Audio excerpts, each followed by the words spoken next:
So the Nightreign test has officially ended, and I gotta say, man, I really enjoyed the network tests. I think Elden Ring Nightreign is an absolute blast of a game, and I think a lot of you guys that haven't played it yet will truly enjoy the game once it fully comes out. However, I wanted to talk about some things that I believe that should be changed in Nightreign, which would make the game almost a 10 out of 10 game for me personally. So once the network test ended, I decided to sit down and write out 15 ideas on how to make Elden Ring Nightreign one of the best games that FromSoft has ever made. And while no, most of these ideas are just coming from my own personal opinions, so if you guys agree with some of these decisions, let me know down in the comments below, because this is also a message out to the developers, because I want to give feedback on the game. And I know off of my first video of talking about Elden Ring Nightreign, I've gotten comments like this: "Ooh, so if this is an honest review, the other are?" Look, man, the purpose of making these videos is because I want to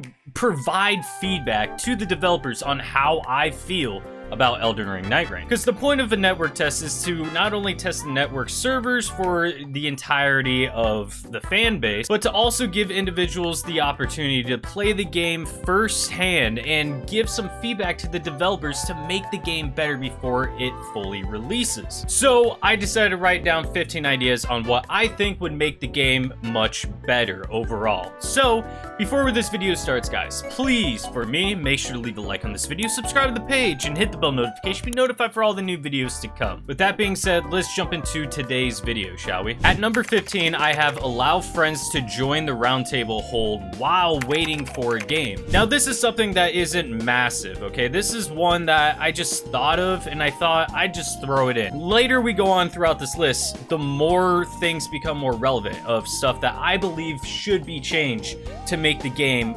really good. But this is something that I thought would make the game feel a little bit more fun and social with your friends. Allowing friends to join you in the roundtable hold while you guys search for a game adds in for an extra layer of depth into the game. While this doesn't impact the gameplay directly, I believe this is more a improvement to the life of the game and shows a little bit more of a social aspect with your friends. So I believe this is rather a fun addition rather than a necessity for the game. Now, coming in at number 14, I have add shops in the roundtable hold to buy skins to customize your characters. Now, I believe this is great for a player expression. The more you play games, the more you can gather up runes or some kind of currency in game, that which then you can go into the shops in the roundtable hold and go buy skins for your character to add a little bit of a spice to your play style. While note, this doesn't affect the core combat, exploration, or balance of the game, it would be a nice addition later on. Essentially, it would allow players to give off of their own personality for their characters.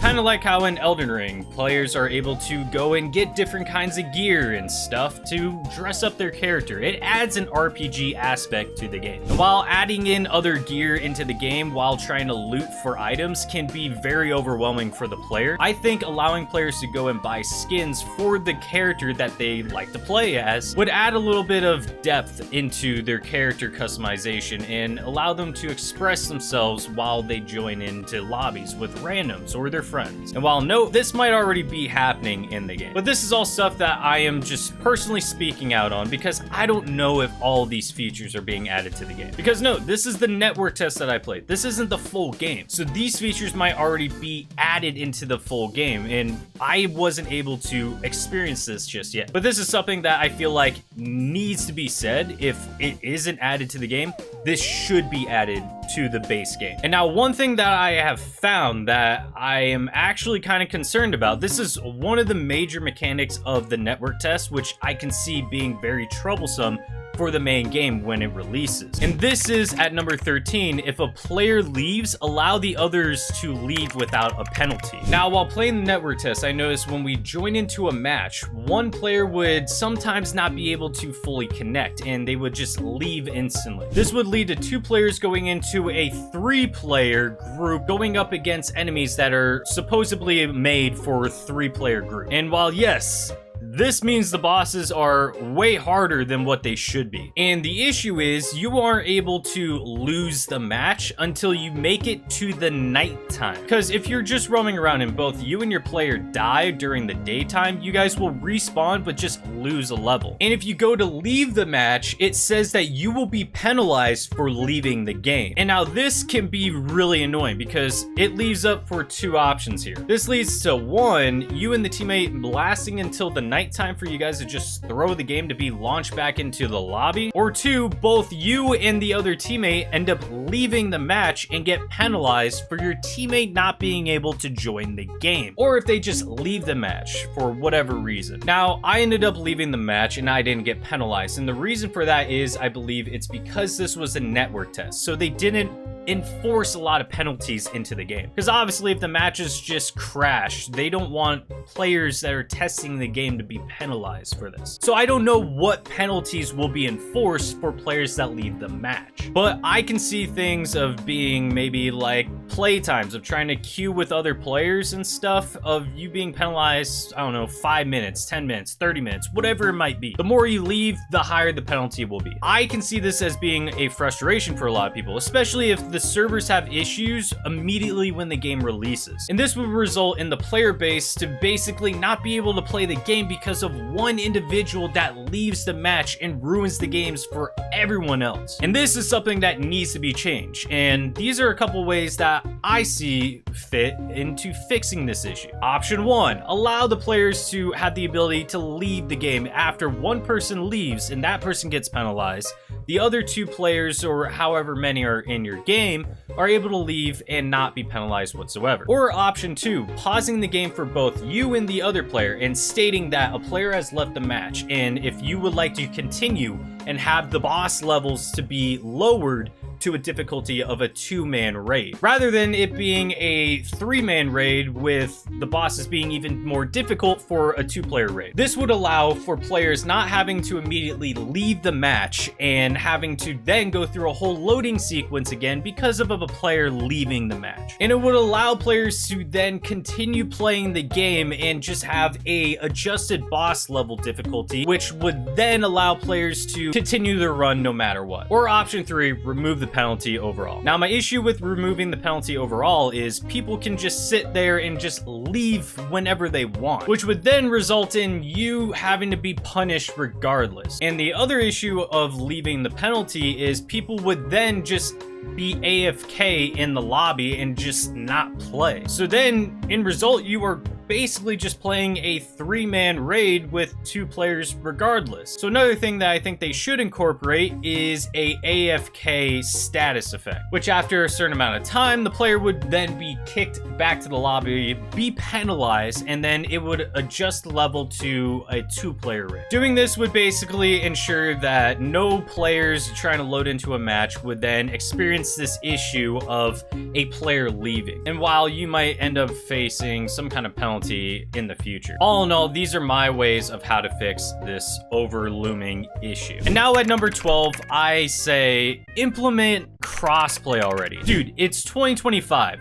What are you doing? Implement crossplay across all platforms. PC, PlayStation, Xbox, you name it. This would break down the invisible wall of whatever system players like to play on, and they're all allowed to play with their friends and not have to feel like they are divided. My issue is I have purchased Elden Ring on both my Xbox, my PC, and my PlayStation. I have 3 copies of the dang game because I want to play with all of my friends. Now, I know FromSoft loves this, but from a player's perspective of a multiplayer game, make it crossplay. This would enable more players to want to invest into playing on their own platform and being able to go and join their friends, and it would grow the community of the game overall. My biggest issue is when I'm trying to play a certain specific game, I don't want to go and get a game on another console and having to go and then play it and grind another character or something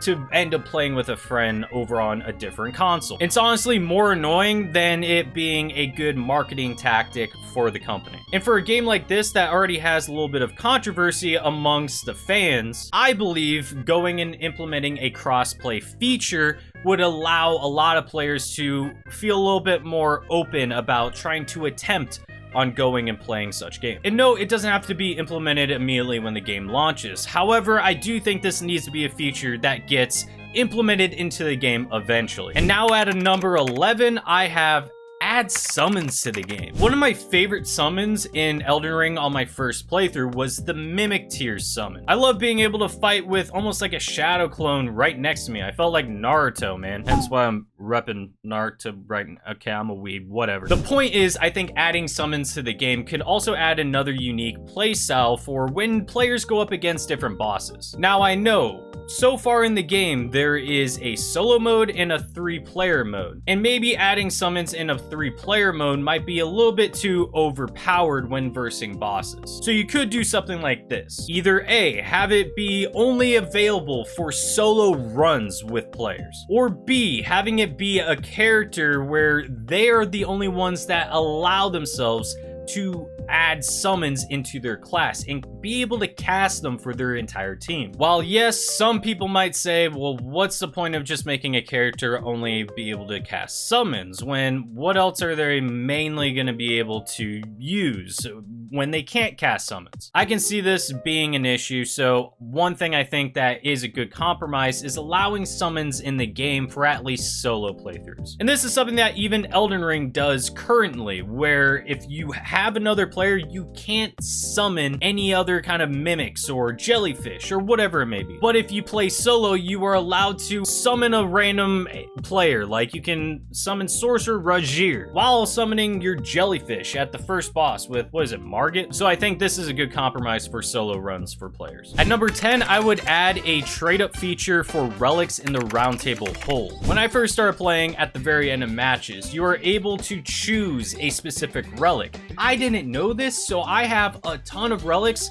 under a class that I never really wanted to use. So an interesting thing that I thought of is why not be able to trade those specific relics into getting and obtaining a relic for another color. Let's say you have 2 blues, but you want a red. You can trade 2 blues and obtain a red relic. Or if you have 2 weaker relics and you want to get a relic that has an additional slot for a power-up boost, you can go and do that. Now, I did see something with some kind of pot man being able to go and like barter with him, and that wasn't in the network test. So I don't know what that entails in the future, or if that even is a thing. I saw one pop-up of it when I was playing. I don't even know if I can find the footage of it, but it was something that I saw when I was playing the game. So if that has that feature, great, they already added it. But if they don't, I think this would help the RNG aspect, and it would allow players to then go and collect all these relics no matter what. Even if it's a relic that they don't even like and they don't want to use,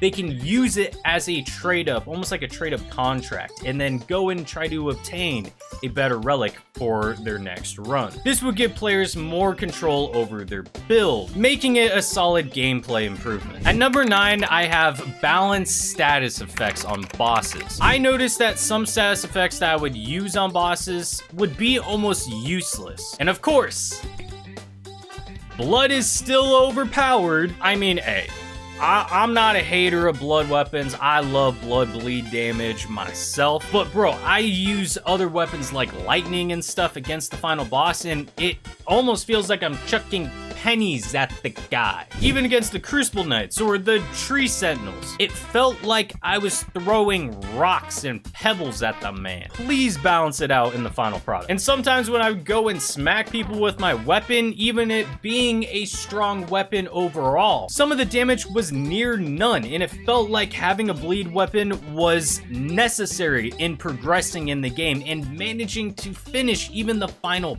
boss. So I would just say try to balance out some of the status effects on weapons when trying to fight bosses or enemies. And to add on at number 8, I say buff the mage character. The mage feels a little bit underpowered, and it almost feels like a support character. While yes, I think this is really good, especially when it comes to team battles and having people going in and being more like tanks and soldiers, and then one person standing back and using different items. However, I feel like using a mage in like a solo run is basically useless. Some things I would recommend for buffing a mage is improving some of the mana. Because man, when I run out of the mana, it feels almost useless for the mage. Sometimes I question if I even want to use any of my mage abilities, because if I run out of mana, how am I going to go up against a certain boss later on? I also say giving more of a spell variety can also enhance the mage's gameplay. And the casting speed really needs to be improved as well. And hey,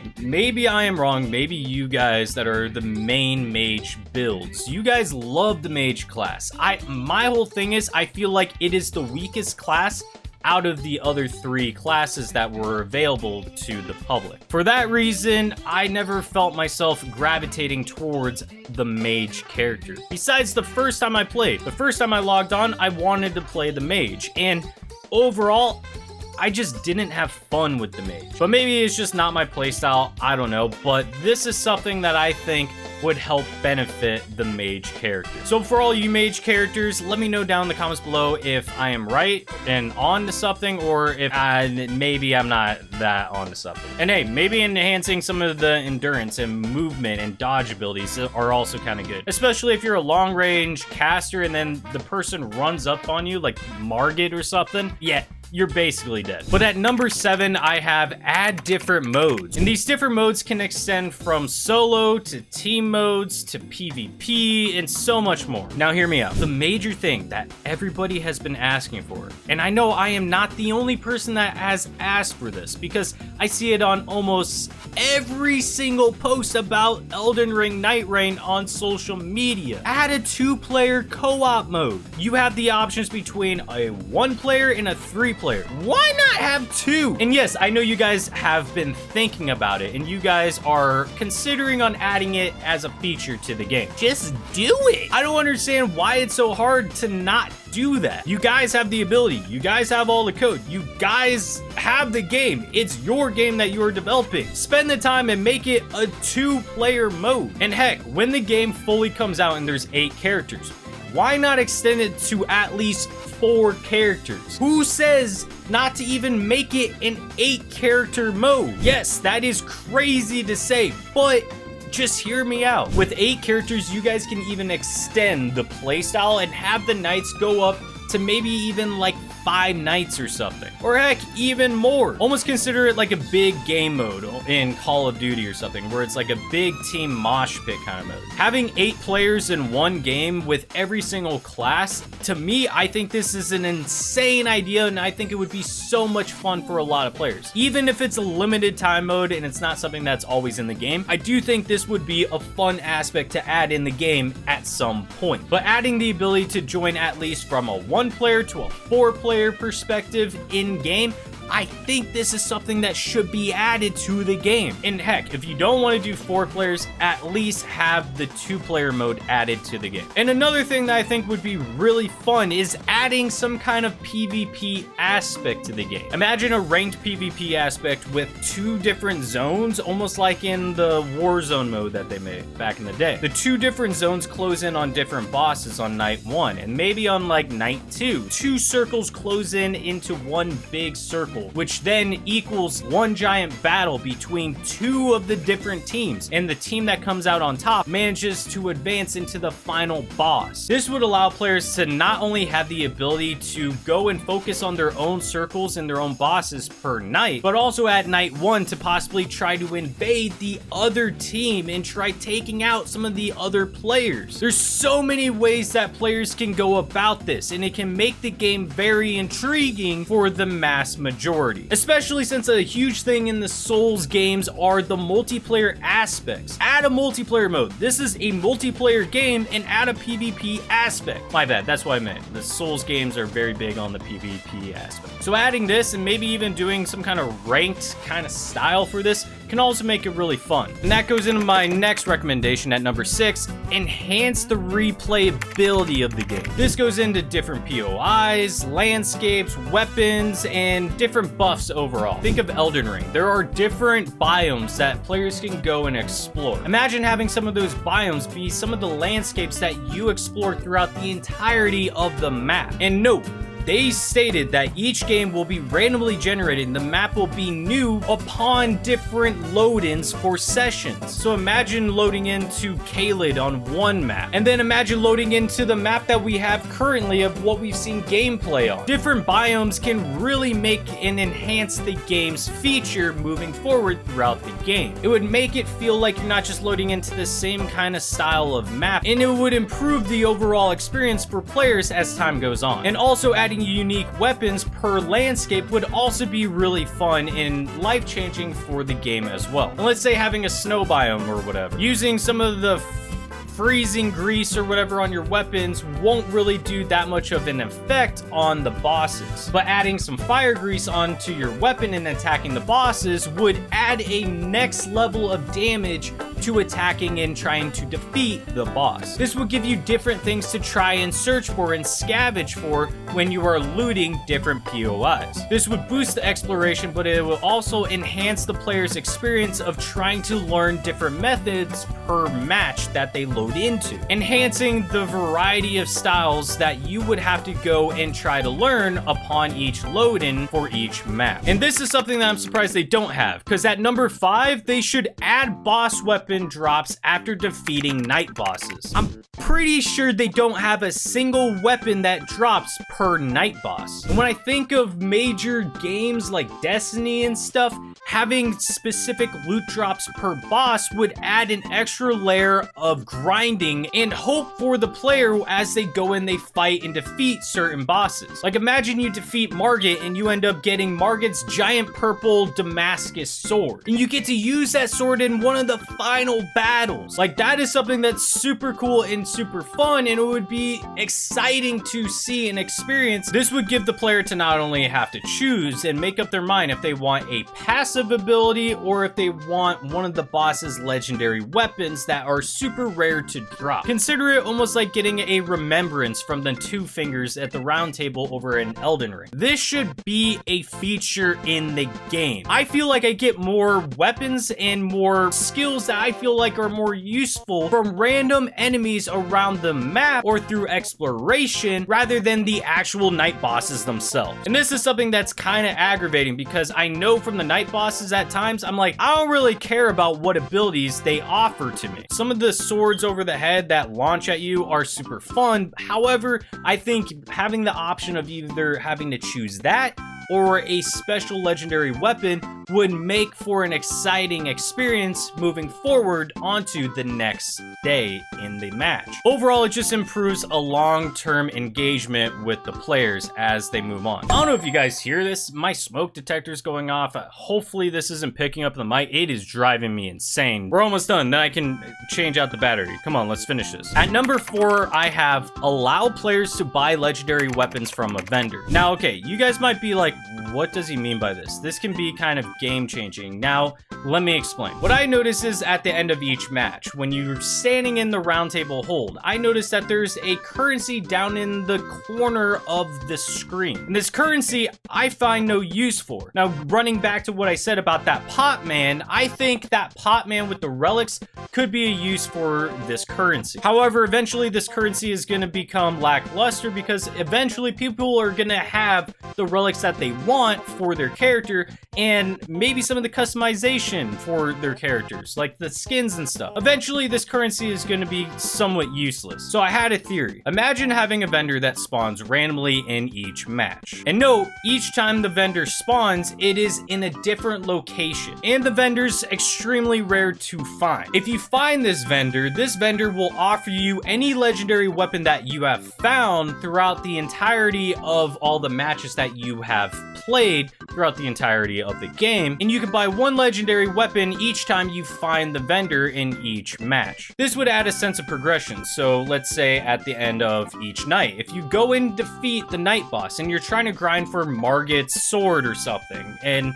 you want to try obtaining that weapon, in order to go to the vendor and buy that weapon itself, you have to defeat Margit and hope that weapon drops in the loot pool. And then you have to choose the weapon and actually select it and have it on your character to then have the weapon be unlocked in the vendor shop. This would give the players some kind of reasoning as to why they want to try grinding the game over and over and over to obtain every single legendary weapon that they can buy from the specific vendor. This makes the player feel a little bit more rewarded as they go on throughout playing the game, and it feels like they have something to grind for each match, as well as hope for RNG for certain bosses to appear. And this currency can be obtained in various ways. Let's say 1, at the end of each match, instead of choosing a relic, you have the option to go over and choose the runes, like what they already offer in the network test. Or 2, let's say you don't even use that currency and you have it be a different currency overall, and say this currency is obtained after defeating and winning a match in Elden Ring Nightreign. So let's say if you go and defeat the 3-headed wolf, you can then obtain some kind of currency that is added to your character, which then allows you to go and use this currency in the match if you go and find that vendor that sells the legendary weapons. It would give the player the sense of wanting to win matches over and over and over again. It would give them more of an incentive of feeling accomplished for winning each match that they play, because then they have the ability to go find this vendor in game where they can go and purchase that legendary weapon so they can use throughout the entire rest of the match. This overall would balance out the RNG issues, where if you're trying to get a certain weapon but you got it once but you never get it again, and let's say it's like you love the Hand of Melania and you want to use that weapon over and over and over again, but it's hard to obtain. This will give you the opportunity to go and get the weapon so then you can use the weapon over and over and over again throughout the match. And this overall, I think, would allow players to work towards specific builds that they are trying to accomplish as they play more and more into the game. I don't know, maybe this idea is stupid, but I want your guys' opinions of this down in the comments below, because when I thought about this, it really made me excited with the possibilities of what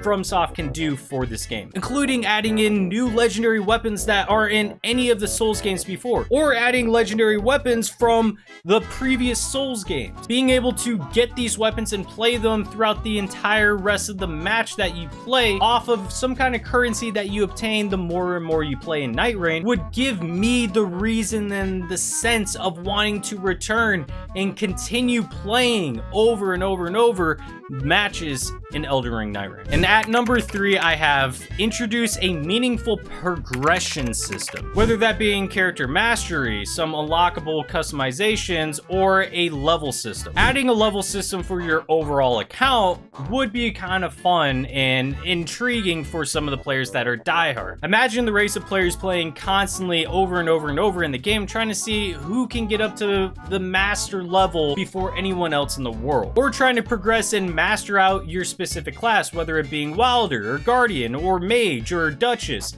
Trying to master that class and then going into the next character class and trying to master that one. It would give the player a sense of wanting to go and play different characters across the entirety of their account. And maybe adding some unlockable abilities for each class. Maybe you can get a different ult for characters or some other side passive abilities. Whatever it is, I think adding some kind of leveling system in the game or some kind of progression system in the game will help players come back and return to the game overall. And at number 2, I have readjust the zone closing in. Now, this is the thing. I don't think the zone closing in currently is that bad, but adding an extra minute or 2 into the zone closing in can really enhance the play style for players, which this also goes into my number 1. So I'll get to that in just a moment. But this would also improve the pacing as well as the exploration across different POIs. And it would allow players to create a more balanced experience throughout the rest of the match that they play. Because I believe some players can be punished and not receive good weapons and end up going into the boss battle and being the weakest link. So it feels like the entire time they might just be getting down over and over and over again. So I think adjusting the time for the zones by like a minute or 2 won't be anything too drastic, but yet will still keep that sense of urgency while going and exploring POIs. Because when I stated this in my original video, people were like, the point of the game is to make it feel fast. Yes, and I think that is true, and I 100% agree with that. But I think adding just an extra minute or 2 would calm down the players just a tiny bit and would allow players to not feel so stressed into trying to figure out exactly which place they should attack first, and possibly give them more time to think about it and possibly explore different areas that they would want to explore, but they never have the time to. Leading into my number one, which is adding more incentives to search mines. Now, here's the thing. I know that this is still a network test. There aren't a lot of reasons to go and incorporate everything into the mines just yet. The goal of the network test is to not only test out the network itself, but also give a little bit of a taste for some of the players, and to almost give a promotion content for content creators to go and showcase the game and try to excite people for the game. But when I tell you this,